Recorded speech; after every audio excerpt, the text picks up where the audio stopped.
Hello, and welcome to a new episode with your host, Vinney Chopra. I'm so excited to have you here as we dive deep into the world of real estate investing, syndications, abundance mindset, and building generational wealth.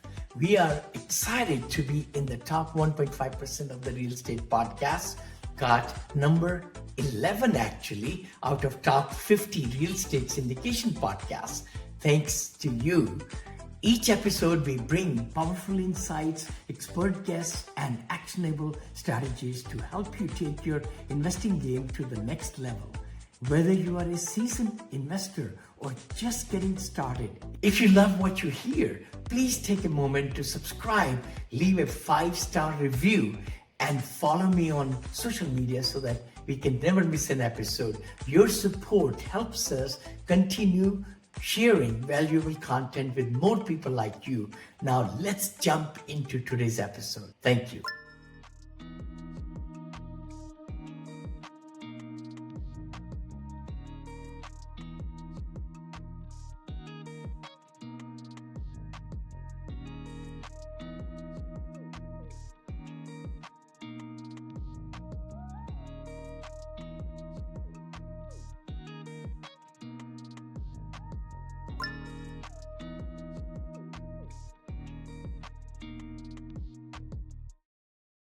Hi there, guys. Vinney Chopra again, back. I hope you're liking the podcast.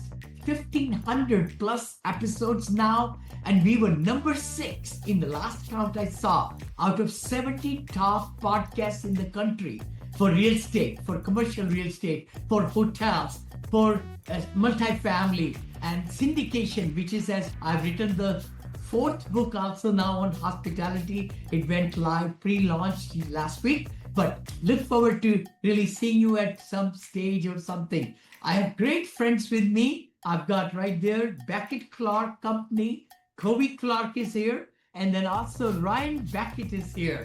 And they are great people. I want to introduce you. And you're going to have so much fun really watching them, what they do. It's amazing. Ryan Beckett actually is a financial executive and a CPA with deep experience in serving real estate investors. That's what my following is. Operators and small business owners. He's also the founder and managing principal of the Beckett CPA firm that specializes in tax strategy. They're in the Maryland area.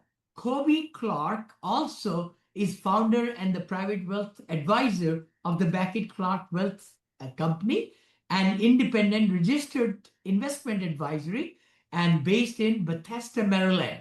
So I'm really glad to have them at a very young of 26 and 27, and I'm only 60. No, I'm 73, but I'm 37. Remember, opposite. Yeah. So welcome. So nice to thanks for have having you us. both. So please tell me more about you. Who's going to take first? How did you get started in this business? Yeah, you want to start, Koby? Yeah. Hi, guys. Nice to meet you. My name's Koby. I'm a founder and one of the owners of Beckett Clark Private Wealth. So I am a financial advisor. I work with high net worth individuals and to help them plan for retirement and just grow their wealth. I've been an advisor going on 5 years now. And I guess I could just give a little rundown on just how I really got into the business. Yeah, please do. Just That'd how be we ended amazing. up here. But For sure. yeah, like I'll start with my roots. I grew up in Frederick, Maryland. I'm second generation from immigrant families. My grandfather immigrated to this country from India, and my grandmother on my dad's side came to this country from Peru. And so growing up, I've always had an entrepreneurial mindset. Growing up, I was big into sports, specifically basketball. And with that just came my passion for sneakers. I don't know if you guys are into Jordans or just basketball sneakers. Like that, shoes just really fueled it was my first entrepreneurial path. I started reselling sneakers, Jordans, Yeezys, Nike basketball shoes, stuff like that when I was in high school. And so basically how I got into being an advisor is that just like the stock market, every shoe had its own price. So I learned at a young age just like how to sell and like what things bring value specifically in an industry. And then obviously when I decided to go to a University of Maryland, and when I was just in my early studies and trying to figure out what I wanted to do, I started investing right when I hit high school after the age of 18. And so I started investing, and early on, one of my biggest influence is my grandfather. He really taught me just like the basics of investing, and I really took a liking to it. And just based on that experience there, I decided that I wanted to work in the investment space. Yeah, so like I'd say I'm a people's person. I love working with people. I love talking to people. I love helping people. And so I decided that I wanted to be a financial advisor. And so coming out of college, I struggled a bit to get my early exams done. I got them done, and then I worked at this boutique firm in Rockville, Maryland, specifically Bethesda, Maryland. I was there for about 4 years. There, I just built my book of business, just started from zero and just got on my feet wet in terms of getting my own clients. And then I've been doing that for the past 4 years, and I met Ryan throughout that time. And I've always wanted to be an owner of an investment firm. And so we just sat down and just had a talk, and we just thought about it just when we were drinking beers, just having a good time. Once we thought it was a good idea, we had the client base. I had the client base just from my existing clients at my previous firm. Yeah. We really looked into it, and we really said, hey, we can do this. And so that's how Beckett Clark Private Wealth was born. We launched last November. And so we've been in business for going on, I'd say 3 months now, and we're just working with clients and just growing. But Awesome. that's my story. How about you? Yeah, Ryan, Ryan, tell you want to us go about. ahead?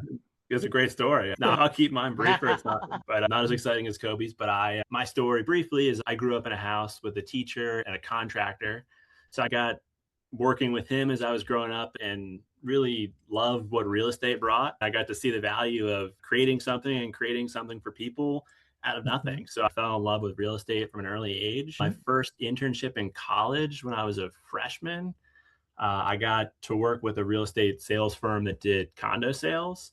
So my first day, I was just the doorman, and I was just supposed to just pass anybody that comes into the salespeople. It just happened that day. It was busy. It was one of the first days the condo building was open. So the salespeople were all taken, and a client came in and wanted to see the place. So I showed them around, and they asked for my card and wanted to sign the contract that day. I told them I'm actually I'm not an agent. I can't do that. Then I went home that night and I was like, I should be an agent. Like, I love real estate. Let's do it. So I went that summer and got my salesperson license in Maryland, parlayed that into staying in real estate. Then after college, I jumped in public accounting at a CPA firm, mainly focusing on small business clients and real estate industry clients. I transitioned to being a controller at a real estate development and asset management firm in the DC area. And then I've moved on to starting my own CPA firm that works with small business owners and real estate company owners. And I'm excited to start this new venture with Koby, where we also get to work with the investing and wealth side of clients. So that's just a brief intro on me, but we're really excited. Excellent. I'm very proud of both of you. At young age, you're able to be such great entrepreneurs, and you have brought in from the college coming into the world, which I believe in is the best world: real estate, taxation, private wealth, streams of income, all those things, because those are important. And actually, I'm on a mission right now to even write some more books to teach the youth in the high school, college level, because we don't teach really financial education is not that much there. Entrepreneurship is there a little bit with DECA programs and all. But I'm so glad, yeah, that you're here with me. Let me ask you a question. So essentially, how can, the financial advisors help regular people? Let's just talk about the people who make, let's say, $50,000. How would you approach if they come with you and they say, I've got 20,000 saved and I only have 50,000 income or 100,000 income? How would you start? Yeah. Yeah. Oh, no, I think that's a great question. Yeah, I think it's a common misconception about financial advisors that we only work with the high income earners. We have clients that make a lot of money, that just make average money, whatever you want to call it. But I think just how we can help and how we have helped people in the past is just getting them on a plan. I think just another fear with investing is just because a lot of people they may not have that knowledge about the markets, and it's just a lot to take in. I think just how an advisor can help just an average person is by getting them on the right track and helping them choose basic investments and just growing from there. It's not about how much you have or when you get into the market. Start small and just be consistent. And so I think just that's how an advisor can just help your average Joe, one would say. But just, Beautiful. sitting down, looking at your monthly budget, seeing what you can afford to put into an account and just start saving that way and then just go from there. Excellent, excellent. I really see that it's not what you make, what you save, and what you Yeah. invest with the streams of income.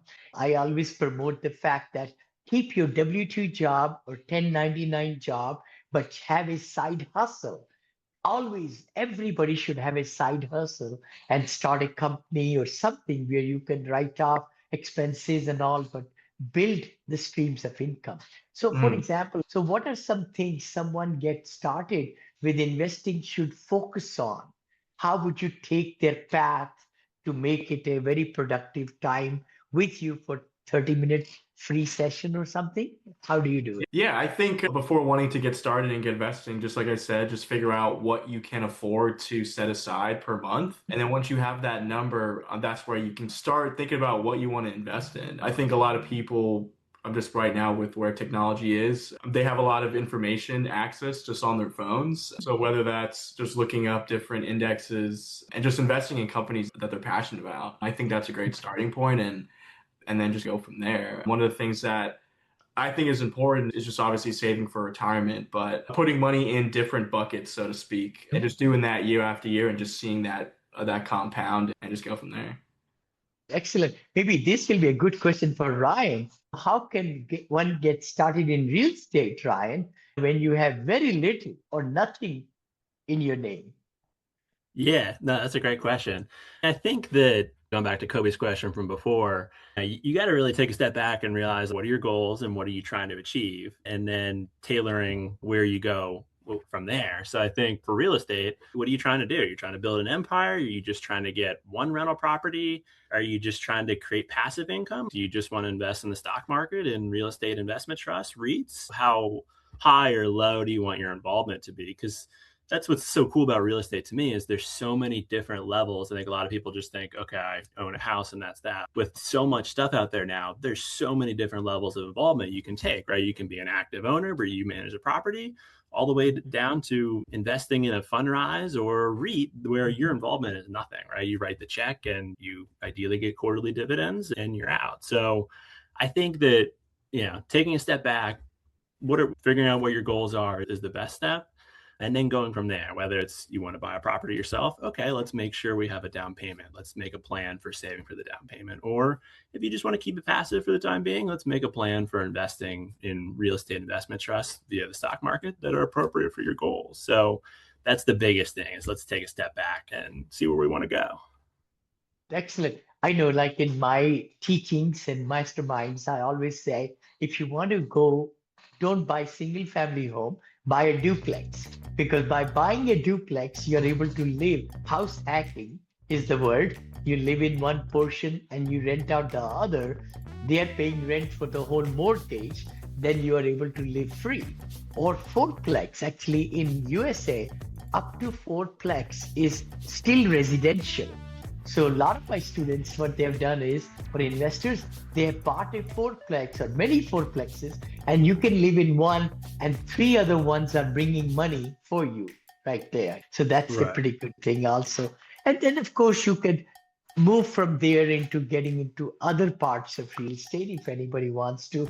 Of course, I teach also syndication, which is a big thing. It's a system. It's a system of pooling money together, teamwork. It's an easier way to understand that.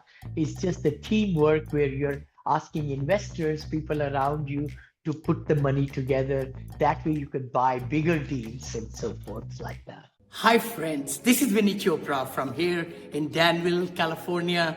And you might be saying, hey Vinney, what are these over here? I wrote this book a few years back Apartment Syndication Made Easy. It became top seller. I came from India with $7 in my pocket. It says 500 million. It's going to be 1 billion very soon, very soon. I'm right at about 850, 900 million. And then I'm ready for the next billion. Actually, you will see that happening, 2 billion in this book also. The other book I wrote, which has been a very big positivity, has been my life. Always, I've been married 43 years with 2 children. And the beauty is to be positive, the mindset that can take you to all the places in the world. And that's the book that also became big seller. My third book, Senior Assisted Living, is coming. So do yourself a favor. Go ahead and click the link below to get free copies, audio copies of these books, even printed copies of these books. Printed means digital if you can't afford it. But I would highly recommend for you to get these or go to Amazon.com. Just go to Amazon. I got it in soft cover, in hardcover, in Kindle, in audio, also the Spanish version of this book also. So let's crush it, guys. I know you can be successful. I know you can do the kind of things that you want to do in life and have the streams of income and know how to really, educate yourself so that you could become a strong force in this world in real estate. I know you can. So take that step. Don't just be on the sideline. Take charge of your life. Take charge of your education. So how would you take us, like when you sit down with somebody, what are certain pillars that you share with them to take their money? Money is losing its value. Dollar has lost 96% of its value once the dollar started. But now with inflation and everything, dollar goes down and down. So what are your suggestions with your clients, how they could make money, invest and all, and also not lose the buying power? Yeah. No, I think taking a step back, seeing what their goals are and what their short and long-term goals are is the biggest step, first of all, to see, okay, do they want to retire early? Are they just looking for long-term retirement? What are their goals? So making sure that you're placing the money in the appropriate vehicle is a big step, and a tax-efficient vehicle, choosing the right retirement plan, or maybe not, if that's not what your goals are, I think is the biggest step to make sure it's in the right spot. And then choosing the right investments in those spots is a huge one that Koby can talk on. Is like you're saying, to not lose your money. You don't want to just park it in savings or park it in a checking account where it's not earning anything, like you're saying. You want to make sure you choose the right investment vehicles in those actual retirement account or investment account or savings account. So maybe Koby can talk more about the actual investments that he might recommend on to not lose your dollar, is what we were talking about.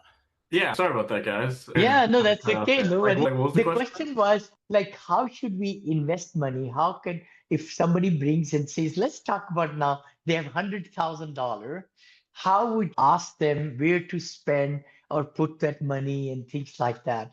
Or what are the pillars? I asked the question from Ryan, what are the pillars that you build the whole financial planning system on? Yeah. Yeah, I think just in the market now, I think one of the things that we do really well with our clients is we invest their assets into very diversified portfolios. And what I mean by that is each client, they have some skin in the game across different sectors across the whole globe, like whether that's United States stocks via the S&P 500, some international stocks, some alternatives like real estate, cryptocurrency is a big one. I'd say just diversifying your assets, I think, is a very important thing. But I would say for an investor, like an S&P 500 fund is going to be your bread and butter in terms of investments. It's safe long term, and you own the top 500 stocks in America. So it's a great entry point. And so once you get some skin in the game there, that's when you can start diversifying out into international stocks, startup companies, private equity, things of that nature. Good. Super. What are some other things you would like to say? What fears or misconceptions tend to hold people back from working with a financial advisor? I'm sure you have come across quite a few objections and excuses. Yeah, like I can go first. I can say one just because this is parallel to what I was just talking about. A lot of people think it's that we're not useful. They can, hey, anyone can just go buy an S&P 500 ETF and just hold that long term. I think just a big fear is, hey, like I can invest myself, and just how we combat that is that number one, which what I was just saying, is by that diversification, investing into different areas, just like I just mentioned, is a great combat to that. I think, Ryan, you have anything to add there? Yeah, I mean, I was just going to add, I think the industry has gone through periods where there's fraud or there's salespeople that just sell bad commission products that aren't good for clients. I think it's good and it's right that people are at times skeptical of advisors. And I think that we like to think of ourselves as almost like a financial therapist, where we listen to your goals, your wants, your needs, and we try and turn it into a plan that is actionable and realistic and can be achieved in the short and long term. And I think being that long-term financial partner for people is where you can really make the difference. I think it's easier said than done sometimes with the stock market ups and downs. Like when times are just going up, you don't really feel like you need an advisor. But when the market drops, people tend to make irrational, dangerous moves. Like I tell this story a lot, but in COVID, when the market crashed 30%, I got a call from a large business client of ours that the lady said, "Hey, I'm going to close the 401k plan that we have. How do I close it?"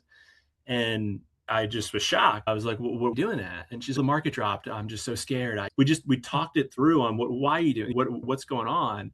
And she was just scared of her own investment. But if she didn't have that extra layer, the extra advisor to let's get to the bottom of this and let's really think through what you're doing. You know, if you close the whole 401k plan, you're harming employees' future and their retirement and throwing them out in the middle of the ocean if you do that.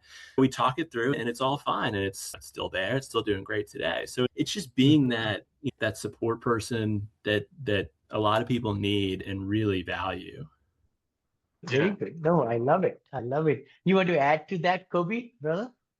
Yeah, I was going to say it's everyone's financial journey. I think, and in how you invest is just a small piece of the pie. I think the majority of it, where people make mistakes, is just what Ryan was mentioning, is when the market never goes up every year in a straight line. There's going to be times where the market is uncertain and goes down in some places, and you just have to just take emotion out of it. And that's essentially what an advisor can do, and just a third party, just to give you that extra advice that maybe you wouldn't have thought of or you wouldn't have gotten to. But that's a great story. What Ryan mentioned is when these market dips happen, it's don't panic. This is a time where things are on sale, so to speak. Let's buy some more and just have that long-term mindset. I think it is a big advantage that people who have misconceptions about advisors may not think of. I'm having value there. So true. I remember when you just discussing Warren Buffett, right?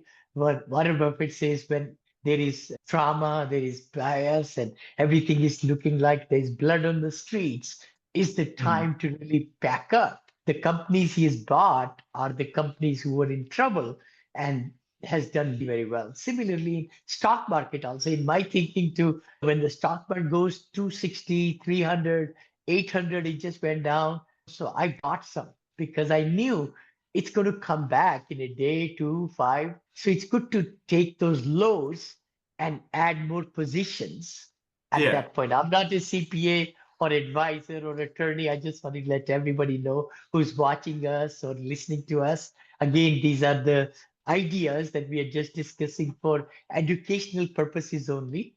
Educational purposes, not an advice at all. But what else would you like to add to in real estate, stock market, crypto? There's so much. Forex is there. So much is there. So, yeah. I think, like you said, there's so much out there. It seems like every day there's some new investment thing that you're hearing about. NFTs was hot a year or two ago, and now it's not. So, again, I think taking a step back, realizing what are you investing for? Are you trying to retire early? Are you just trying to create a nest egg savings? Are you trying to retire normal time, early time? What are your goals? And then let's find a way to get your investments in the right vehicle, tax efficient vehicle, if possible, area, and make sure you're invested in the right investment balance for what your goals are. For some people, that's riskier. And then you might want to dive into some of these newer, riskier with higher potential return areas like crypto. And then for some people that are approaching retirement, that's not for them. So I think there's pros and cons of a lot of these different areas that a good advisor can really help you go over and make a plan to tackle.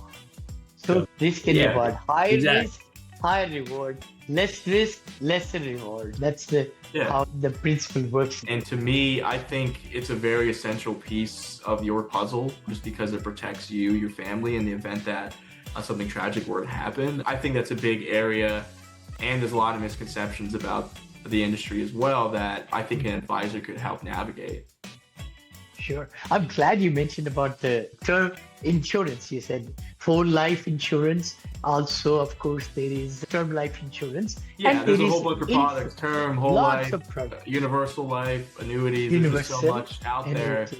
Yes, it can be confusing. So I think an advisor can help you navigate that. Totally. As a matter of fact, I don't know if you know that. I was a real estate broker in the state of California for 25 years. I passed the exam and everything, but I never bought or sold. We were going to get into that business of selling single family homes, but my wife and I decided, no, we're not going to do it. I became a syndicator investor and got into multifamily, hotels, senior living, all that. Good decision.